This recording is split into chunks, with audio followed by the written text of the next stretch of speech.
Investissement, les épargnants dans l'incertitude avant les législatives. À l'approche des législatives, l'incertitude des épargnants français règne. En effet, les décisions politiques à venir pourraient avoir un impact notable sur la fiscalité et les marchés financiers.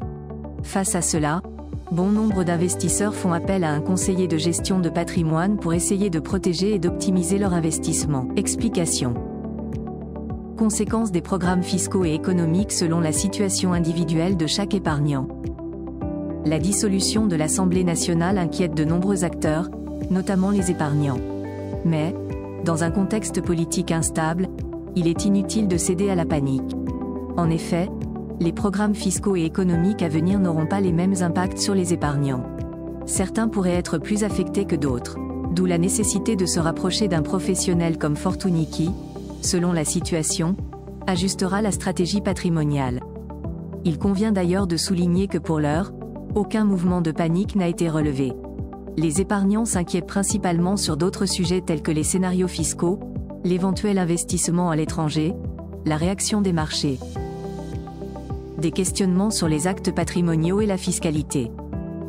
Bon nombre d'investisseurs se posent des questions sur la temporalité de la distribution des dividendes ou des donations. Pour éviter les mauvaises surprises, il serait peut-être temps de finaliser ces actes patrimoniaux déjà en cours.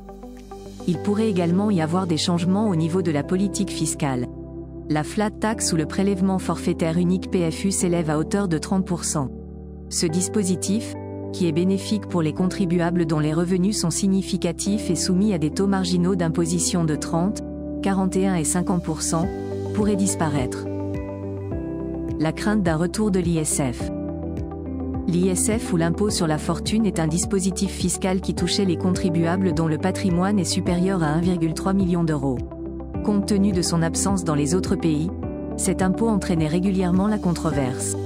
Alors que, depuis le 1er janvier 2018, il a disparu pour donner la place à l'impôt sur la fortune immobilière ou IFI, le retour de ce dispositif effraie déjà les épargnants. Pour y remédier, ces derniers envisagent la mise en place de solutions pour réduire la base taxable, notamment en faisant une donation d'usufruit aux héritiers. Les épargnants se posent aussi la question sur le plafond potentiel de l'ISF. L'inquiétude concerne tous les segments de clientèle, mais elle est plus prononcée chez les épargnants les plus modestes souhaitant conserver la liquidité. Certains investisseurs s'alarment également sur un blocage des banques.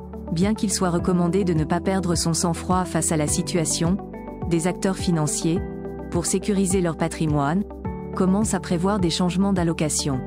Dans tous les cas, il est crucial de revoir la planification financière afin de mieux naviguer dans cette période de trouble.